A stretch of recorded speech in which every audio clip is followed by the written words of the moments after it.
Before we begin, make sure to hit subscribe. Here at Whispered Truths, every story carries a truth that waits in the dark until you're ready to hear it. When the clock struck 12, the world seemed to pause. The kind of silence that hums between heartbeats filled the air, that stillness where everything feels heavy and alive at once. For Elias, midnight wasn't just another hour. It was the time the past came knocking. Every night, at exactly 12, the old clock in his hallway would chime. And with each toll, memories he had buried clawed their way back up. Not ghosts, just regrets that never learned how to rest. He used to love the sound of that clock when he was young. His father once told him, midnight means a new day. A new chance. But somewhere along the way, the chime changed. It no longer meant hope. It meant reflection, reckoning. The pendulum swinging back and forth was like a metronome for his own stagnation, a constant reminder of all the moments he let slip by. Elias had built a life of waiting.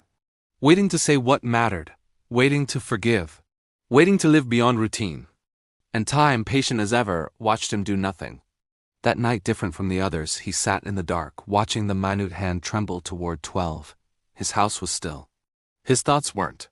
He thought about the letter he never sent. The apology he rehearsed but never spoke. The friend he lost because pride spoke louder than love. And that quiet ache that always came before midnight. It was a familiar, hollow feeling, a space in his chest where connection used to be.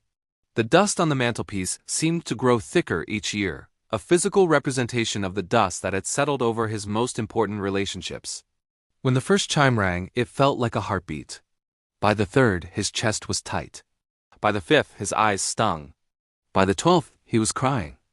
Not because of sadness, but because he finally saw how long he'd been asleep while life kept moving on. Each chime was a chapter of his life he had refused to read, a door he had kept locked. But tonight, the sound wasn't just a reminder of his inertia. It was an alarm. A wake-up call that echoed not just through the house but through the very core of his being. The tears weren't for what he had lost, but for the realization of how much time he had wasted in the losing. The clock's echo faded, but something inside him didn't. He stood shaky, but certain. For the first time in years, he wasn't afraid of the silence after the sound. He finally understood, midnight isn't the end of the day. It's the start of the next. The line between what was and what could still be. Time hadn't been his enemy. It had been his teacher tolling softly each night, asking, "Are you listening yet?" And at last, he was. He picked up the phone, dialed the number he'd kept in his head for too long. And when a sleepy voice answered, he said simply, "I should have said this years ago." "I'm sorry."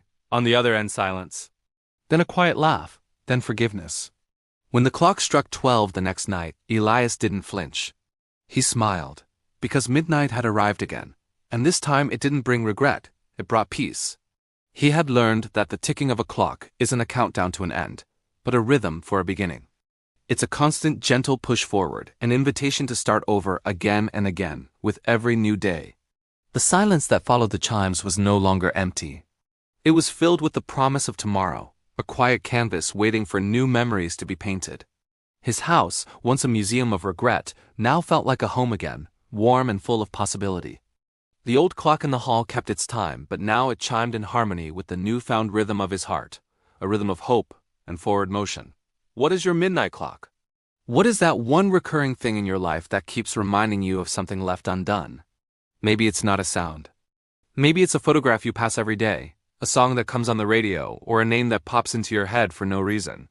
We all have these gentle, persistent nudges from the universe, these quiet whispers that ask us if we're ready to face what we've been avoiding.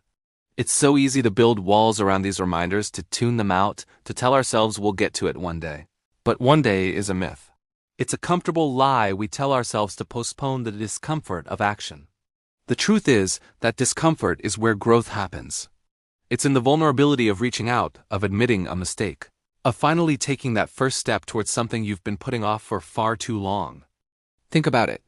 What's the worst that can happen if you make that call, send that text, or write that letter? You might face rejection, yes, but what if you find forgiveness? What if you find closure? Or what if you simply find the profound peace that comes from knowing you finally did the right thing? The weight of what if is often heavier than any outcome. Don't let your life become a collection of silent midnights, filled only with the echoes of what could have been. Tonight, listen closely. Listen for your own chime. And when you hear it, don't turn away. Don't let another day pass you by. Pick up the phone, write the letter. Say the words. Because the magic of a new day doesn't just happen at midnight. It happens the moment you decide to begin again. The past doesn't have to be a chain that holds you back. It can be a lesson that propels you forward. It's never too late to rewrite your story. The next chapter starts now. It starts with a single brave choice. If this story whispered something to you today, subscribe to Whispered Truths. There's always another story waiting in the dark, and maybe one day, it'll be yours.